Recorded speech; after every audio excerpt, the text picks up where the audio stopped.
I don't know.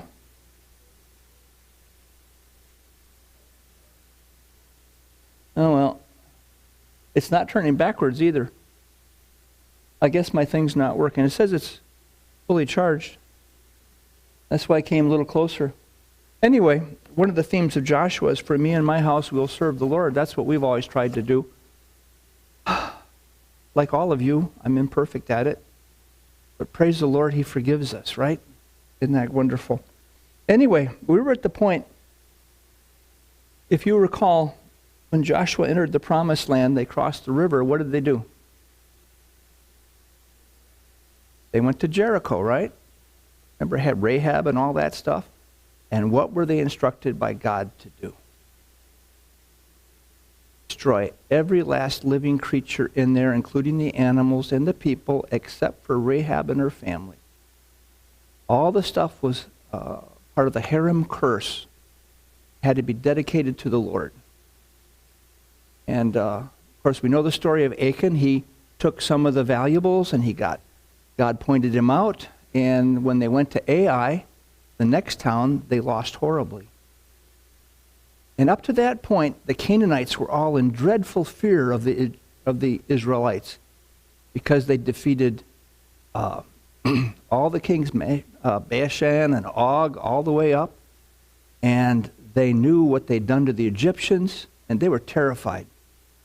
But when Ai happened, they knew that the Israelites could be beaten. Changed everything. But anyway, after they got things right and they conquered Ai, what's the next thing they did? They went up to Shechem. See if this will work. Come on. Oscar, I may need your help. This thing is not working.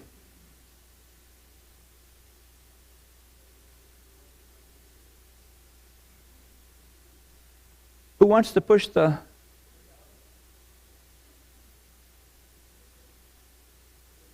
Okay. At Shechem, what happened at Shechem, you Bible scholars? There were some bad things that happened 430 years before that. Dinah and Shechem, remember that? They were Hivites, by the way, and that does come into play here later, but that only if you're in the Joshua class. I'm not going to expect you to know this, but Mount Gerizim was the mountain of blessing. Isn't that the one you want to be on?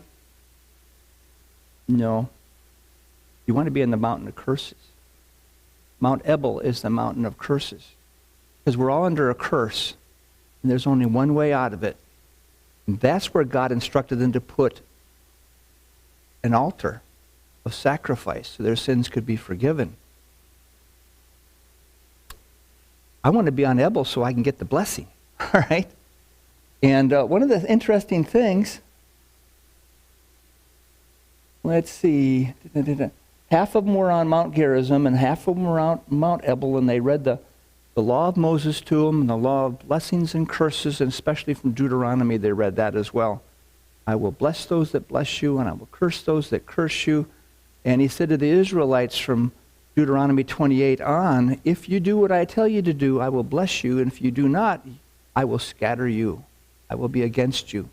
I will call earth, earth, earth to curse you. All right, let's go on. Next. I can't do it myself. It's not going to work. One of the interesting things was that we were doing the course, and the course of study. Has anybody heard of the little tablet, the little lead tablet that was found just a few years ago? And if you take a look at this site on YouTube, the Associates for Biblical Research, do not go to any other website. There are things there's an Institute for Biblical Research. Don't go to that one. Go to the Associates for Biblical Research. They found this little lead tablet. Doesn't look like lead, does it? It was in some of the rubbish that was left over from a prior dig. They couldn't get permission to go to the dig, but the prior dig had come from the altar that was on Mount Ebal. And they went through this stuff again, and they used a wet wash technique, and they found this little sucker. It's not very big, as you can see, but they used some kind of scan technique that had to do in Czechoslovakia somewhere in the Czech Republic. And it's translated, it's got a saying in there, you are cursed by God. Cursed, you will die. Cursed, cursed, cursed, you will surely die. Kind of interesting, isn't it? And that reminds me of something. Hit the next slide, please. Well, you can't see it all on the screen, can you? This is from Job 19. Now, when was Job living? Does anybody know? Nobody knows. But he lived 215 years, and that's the same amount of years as Terah, Abraham's father, lived. They lived a good long time, but not as long as the people before the flood or immediately after the flood, but he did live a good long time. And in the book of Job, you will never find anything about the law of Moses. You'll never find anything about Abraham, Isaac, and Jacob. So we think he might have been a contemporary. And one of my favorite verses in the Bible is, I know that my Redeemer lives. And though he shall stand at the latter day upon the earth, now that's Jesus, because God the Father doesn't stand anywhere. He sent his Son to do that. And though after my flesh worms destroy this body, in my flesh I shall see God, whom I shall see for myself, whom my eyes behold, and not another, though my reins, that's my guts, be consumed within me. He knew about the Redeemer. He also knew about the Trinity. But the interesting thing is, oh, that my words were printed and engraved on a tablet of lead. Well, they just found one. Isn't that interesting? Love this stuff. The Bible is true from beginning to end. And all these stories interweave one with another. We can go all the way back to Genesis, to this Karam curse, and you'll find why they had to get rid of the Canaanites. Okay? Anyway, next slide. See if this thing will work. It's just useless, isn't it? Oops. What's genocide? Killing a bunch of people. That's basically what it is. There's a very loose definition of it. It could mean a race of people. It could mean a bunch of people in a small area. Can you guys think of any genocides that have happened recently? China against the Muslims? Yeah. And Rwanda? How about in Bosnia, the ethnic cleansing there? Yeah, genocide. We'll keep going. Next one. Did I do that or did you do that? Oh, good. My next question is, did God ever order or commit genocide? Yes, he did. He did it in the flood. He did it in Sodom and Gomorrah. He did it with the Promised Land. He did it with the Amalekites. He ordered them all killed. Every last one of them. And will he do it again? Yep, he's going to do it again. And they'll say, my Jesus couldn't do that because he's a God of love. And he said, love your enemies and do good to those that hate you. But context means everything, doesn't it, folks? Context means everything. Let's go back and think about the book of Job just for a minute. It says, I know my Redeemer lives, and at the end, I'm going to see him on this earth. Most people think about the book of Job is about suffering and pain. Not about that at all. It's about whether God is worthy to be worshipped no matter what your circumstances. And Job was in some of the worst circumstances, I think you'll agree, where he wished he'd never been born. He wished he was dead. His wife said, curse God and die, but he never did he? He did question God, but he never cursed him. And he always said, you're God, and I know that my Redeemer lives. The book of Job is about God being worthy to be worshipped even if you're in the most dire circumstances, even if you're suffering, even if you don't understand it. Even if there's genocide going on. That's a tough one. It's tough to reconcile the God of love and the God of justice, isn't it? I don't know. Anybody want to say anything? So, let's see if this works. I'm trying. Should I bounce it off the ceiling? Oh.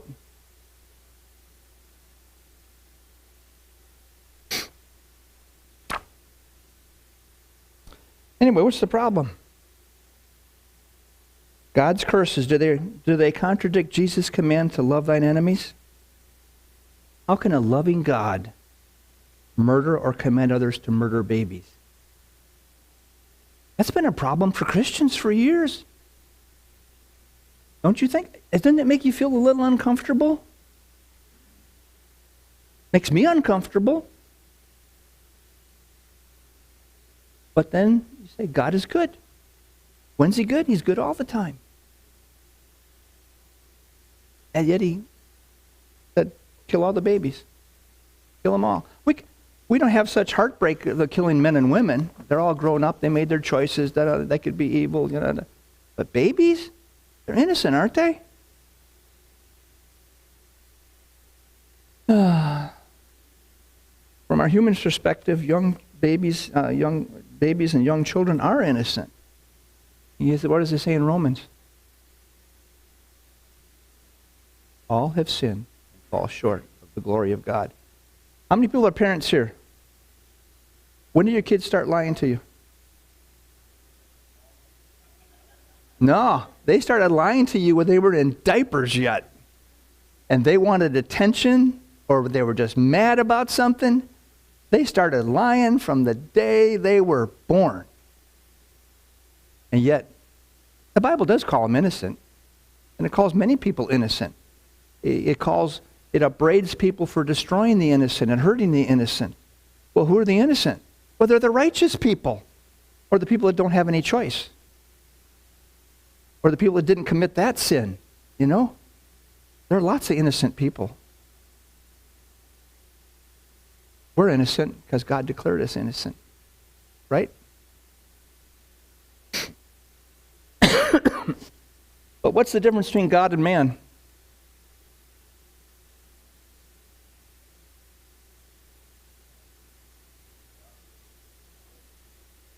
God is omniscient.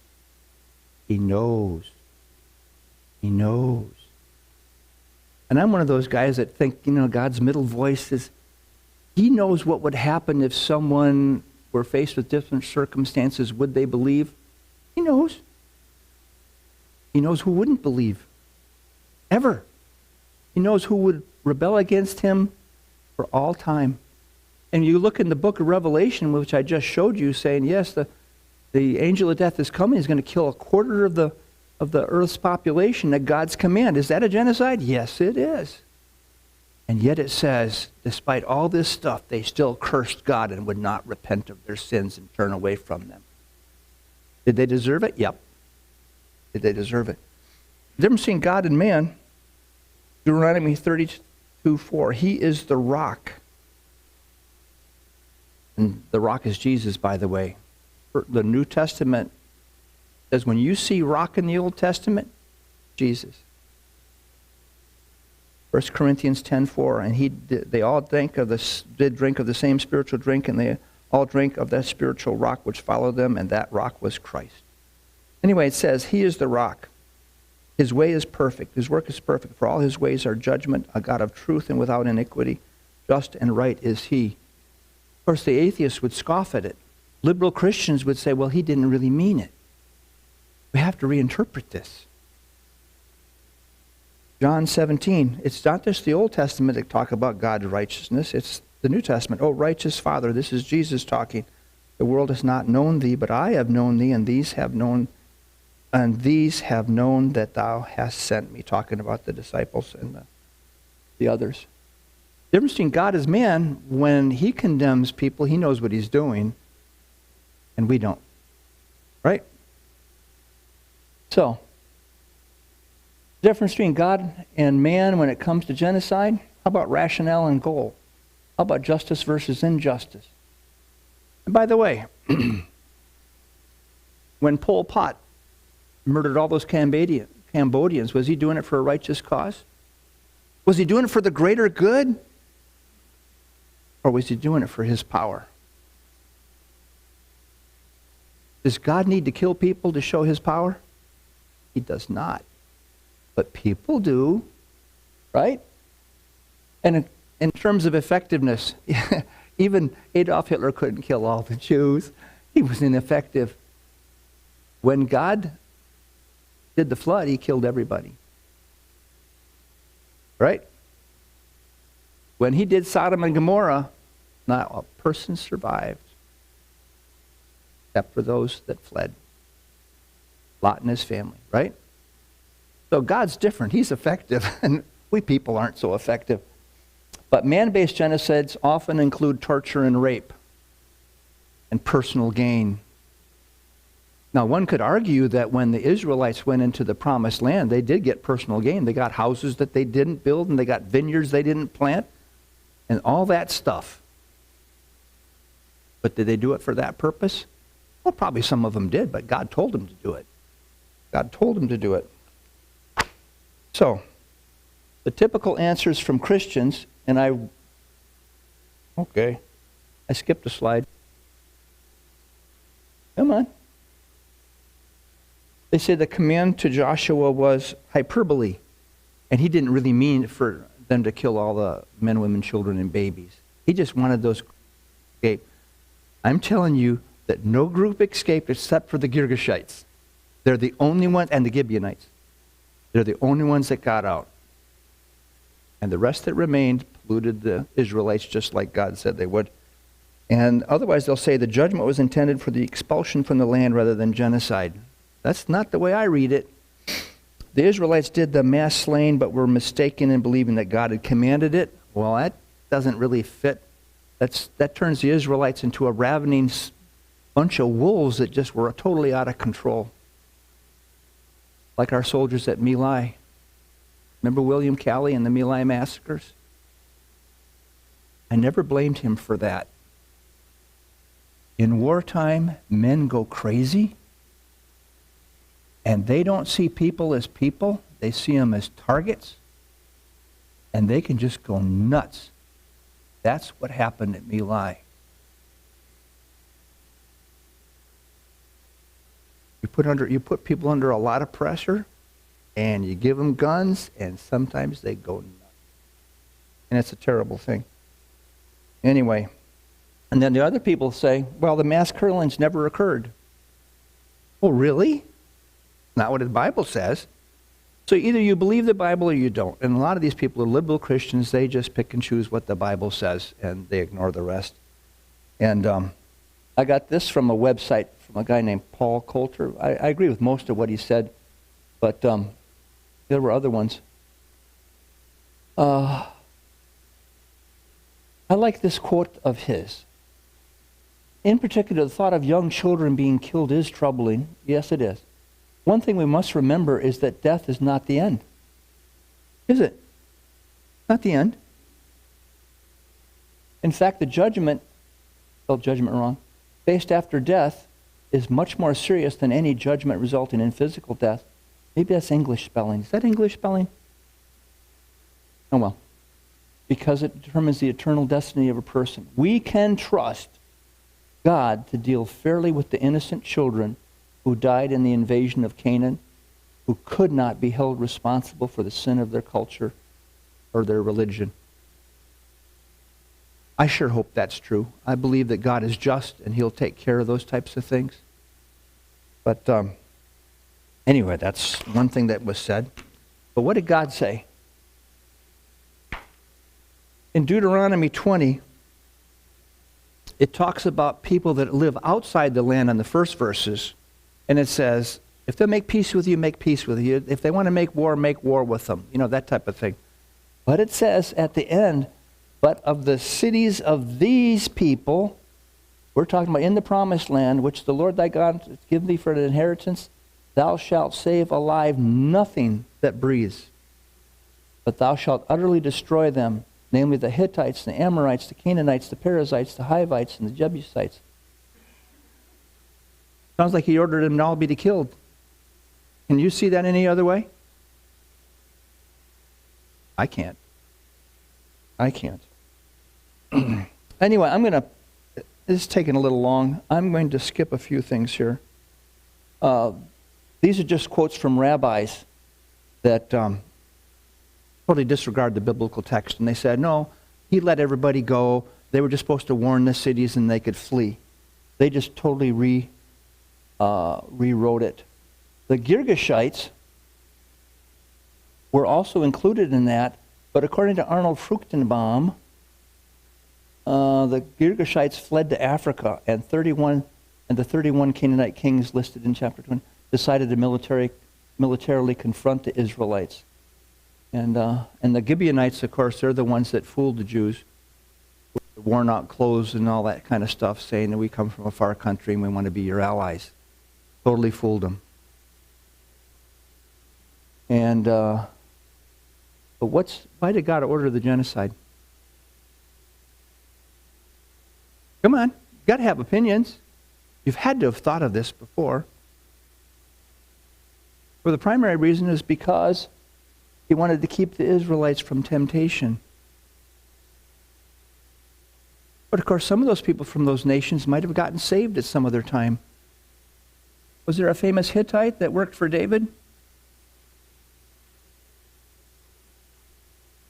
What was his name? His wife's name was Bathsheba. Pardon me? And he was a saved man. He was a righteous man. David wasn't so righteous in dealing with him. Some of them got saved. Yeah.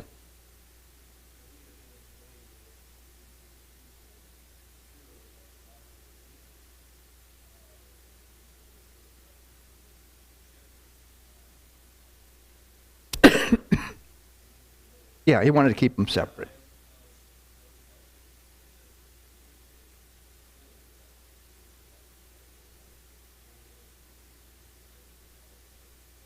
Well, you're absolutely right. But let's remember that the Jews needed protection at that time, and they need it at this time. It's a nation. It's a nascent nation. It's a beginning nation. They really don't know what they're doing. They haven't coalesced yet. And God's guiding them through this, and they're trying to feel the ropes, and they probably had intertribal rivalries that were pretty serious, worse than Alabama and Auburn. You know, people would be offended, and you got to keep the whole tribes together, and then people are and when they get up to the promised land, it's going to go by lot, and there are going to be people that are say, I should have had that land. That land should be mine. And they got it, and there'd be jealousy and all that kind of stuff. I mean, this is a beginning nation. But there's another reason why they did it. The second reason is that the Canaanites deserved it. We don't know what the evils that they did, but I look at our culture and I think there's a lot of evil going on with them taking children and making sexual slaves out of them, with us taking homosexuality and normalizing it. Yes, sir. Yeah.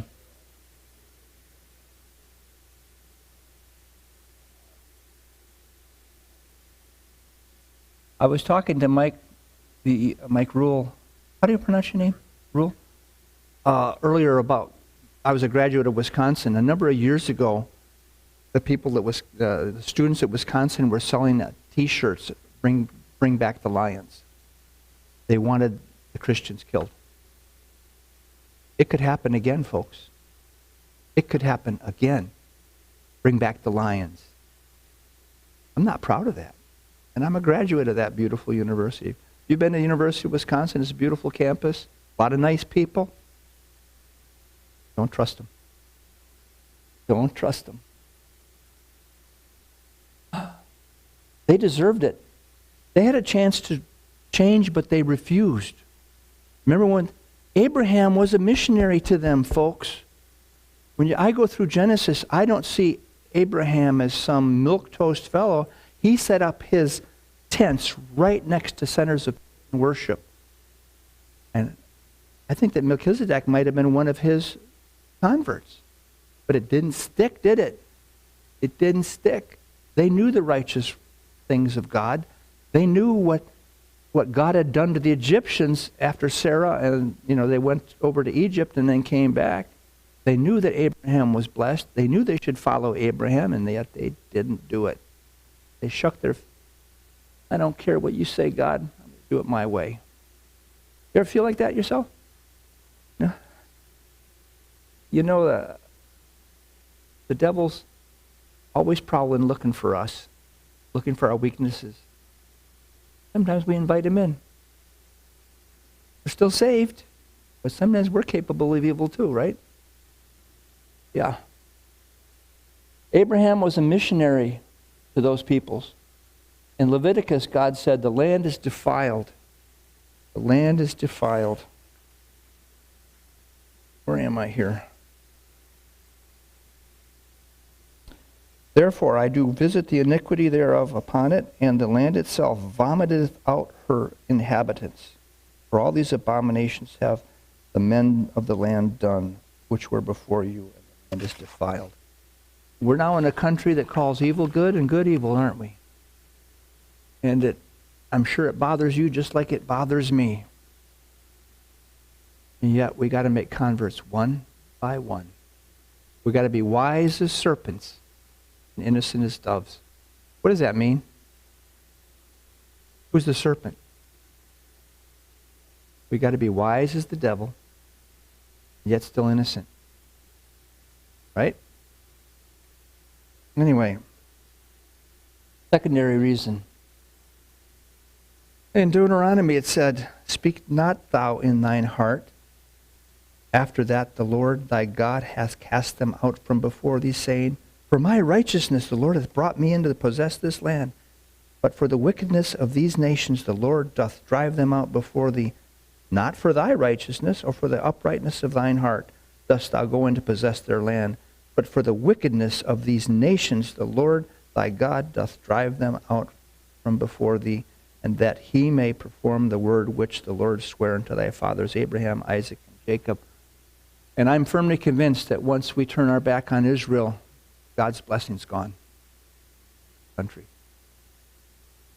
Anyway. Back to Genesis. The harem curse. Pronounced harem. Looks like a CH, but it's harem. Curse.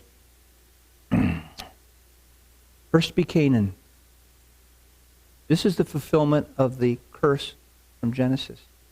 First be Canaan. Because he insulted Noah. Anyway, let's just keep going. You can't read the slides, so I'm going to have to read them to you. Oh, we went too far, I believe. Yeah. Okay. Did God really have to kill the babies? The babies are just innocent little things. Why couldn't they have adopted them? There must have been some Israelite women like Hannah that didn't have any children. They begged for children. Couldn't they have saved some? Couldn't they have taken some? Any problems with that? I thought about this a long, long time, guys. Long, long time. And you guys are all smart. Maybe you'll think of some other reasons. Kids are cruel. If you had a kid that was adopted from one of the Hivites, or the Perizzites, or the Canaanites, wouldn't the other kids know about it? Would they ever be accepted? Knowing kids. Come on. Tell the truth. You think they'd be accepted? Shoot, Ishmael made fun of Isaac. And that's why they kicked him out. Kids are cruel. Look at Animal Farm? I never read the book, by the way. But I know it's a story about kids getting, not Animal Farm, but what's the other book? George Orwell? When kids are in control and it turns into an absolute slaughter and, what's the name of it? Lord of the Flies, yeah. Thank you. Okay. Another thing. If they kept the kids and they raised them up, don't you think they might have had some relatives outside the land that would want to go and get them? Possible?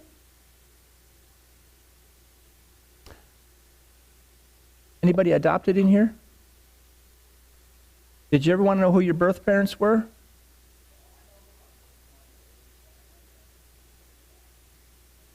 But the point is you wanted to know, right? Yeah.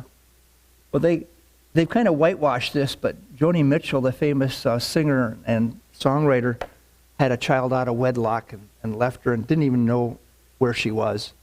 And the child finally found her, and apparently they had a big spat but that's been whitewashed. Oh, no, it's no spat. They all really get along really great. But she shows up on her door and says, I'm your daughter. What? You know, that type of thing. Joni Mitchell didn't want to see her daughter. Daughter wanted to see her. So don't you think some of these kids would have wanted to know where their relatives were? Don't you think that they might have been yearning for that this whole time? And maybe it wasn't the best thing for the people of Israel to have those kids becoming spies, a fifth column, getting angry at their adopted parents. Just thinking out loud. Did you see any problems with raising up those babies? I see all kinds of problems. And I think that's why God said kill them. You have no choice. They got relatives. They're going to want to know who their parents are. They're going to resent you. And the other kids aren't going to accept them. They'll always know they're that they're outcasts. They'll never be accepted, and they'll have great resentment. And they might want to know the religion of their parents and grandparents and go and look for it and then bring it back. And what happened? 7 years of trying to conquer all those nations. They didn't conquer them all. They left some in there. The Gibeonites would have probably caused problems. And yet in a few years, they're sacrificing to Moloch. They've got idols of their own. They're leaving the Lord their God. Anyway, that's one of the reasons I think they did it.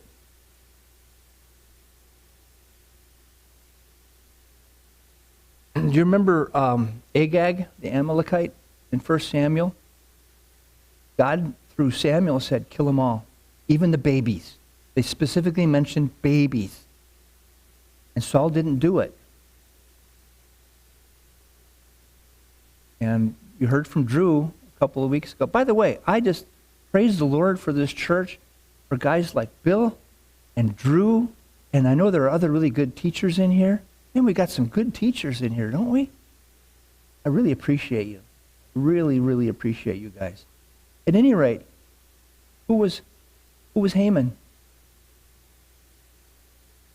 Who was Haman? He was in Persia. He was in Persia at that time. And he tried to kill all the Jews. He's one of the Amalekites that they let live. God said, kill them all. And it came back to haunt him, didn't it? Came back to haunt him. Anyway.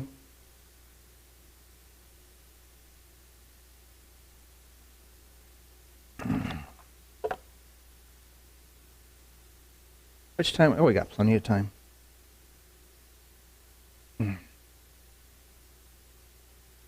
I like this statement. I guess you can't read it all. This is from John Piper. He's a Calvinist, and I don't believe in much of what he says. But this is interesting. But it's much more complex morally, he says, than saying that God does it. He can cause a flood and kill everybody on the planet except 8 people and not do a single one of them any wrong. That's correct, isn't it? But he didn't ask anybody else to do that. It gets difficult when he uses others. It would have been difficult to be an Israeli soldier at that time, wouldn't it? Having to kill those babies and dash their heads against the rocks. That's what it says they had to do. Pick them up by their feet. That would have been okay. PTSD? Probably had counselors up the kazoo. All right.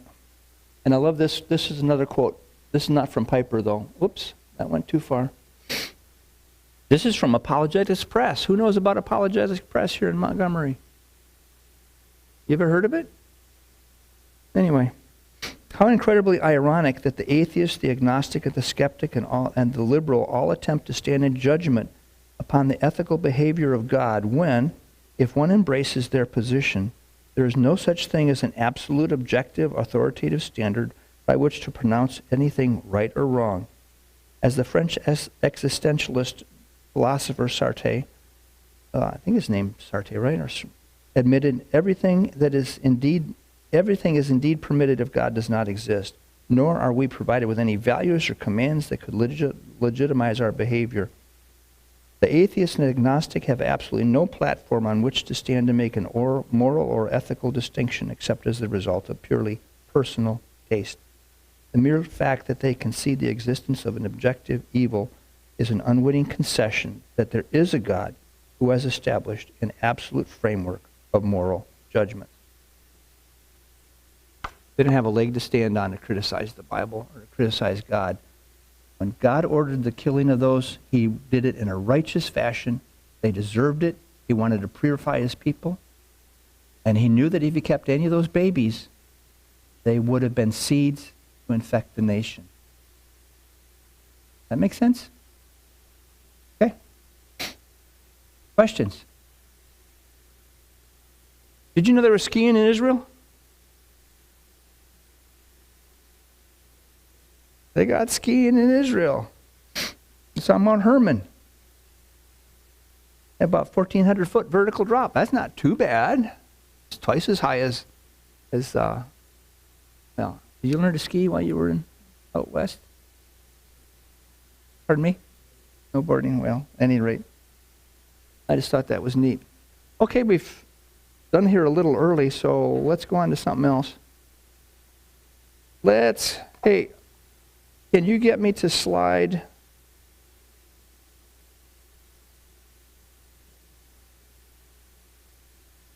78?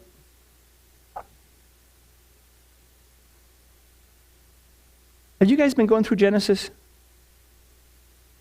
I thought I saw a couple weeks ago that he was doing something on the fall. You weren't doing Genesis? Okay, I gotta go from current slide. There you go.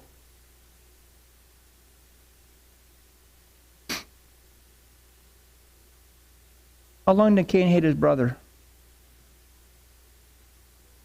How long did Cain hate his brother? 8. As long as he was able. Okay. When did Cain kill Abel? The Bible does tell us. There are skeptics that say Cain killed 1/4 of the earth's population at that time. And yet, Cain said, I'm afraid someone might kill me. So there had to be other people around. And some people say, well, it had to be a pre-Adamic race. Where did Cain get his wife? All those types of things. All right. Got a little bit of time. Adam lived 130 years and begat a son in his own likeness after his own image, and his name was Seth. Okay? It tells us a little bit later. All right, forget that. I didn't have time to go over there. I just slammed them in. Okay? And maybe I'll find this slide later, but it's very clear in the Bible that Seth was to comfort Eve for the loss of her son. And I don't think that waiting 130 years is a good way of comforting any woman. I think it happened. So I think that Abel had to die between the year 128 and 129, somewhere around there. So it's kind of fun to do population growth stuff. How many people were alive? Who was Cain afraid of? Well, Abel's family. That's who he was afraid of. Who knows how many people were in Abel's family? Probably lots and lots. I'm going to Adam and Eve had many other children than Cain and Abel. I'm just going to forget that. Come on, keep going, keep going. Come on. Keep going there. Help me out. Johann Sebastian Bach and his, you know Bach. Look at all the kids they had. They had a bunch of kids, didn't they? That was only one family. The command to go forth and multiply did not change with the curse, did it? All righty. And let's just keep going.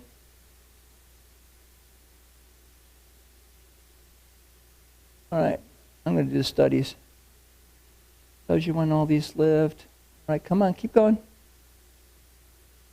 All right. Adam and Eve. They would have mated pretty much as soon as they were created. They would have had a child that first year. They could have had some twins.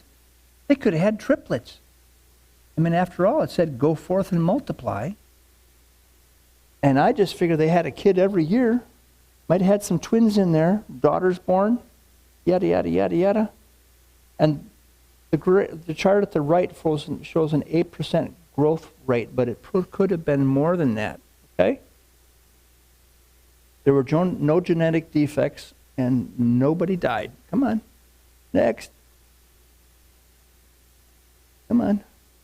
And these are some of the figures for population growth.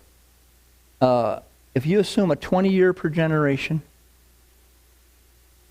that's what it really is, isn't it? You get to be 18 to 20, you have your kids. Start getting married and having kids, right? Now for me, I was 32, it was a little later, you know, but some people can't find a mate. I had to wait for it to go up.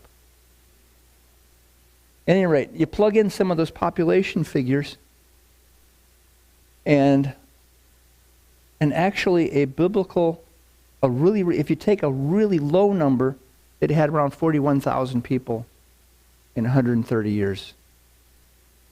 And if you take a more reasonable number, it actually would have been around 112,000. So who was Cain afraid of? Abel's family. It's pretty easy to figure out, guys. And it could have been much, much more.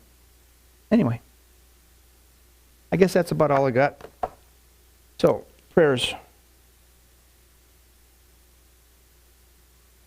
Pray for Karen. Well, I'm going to stay it if you guys aren't. How about Pastor Daniel? He's still sick or what? Whereabach?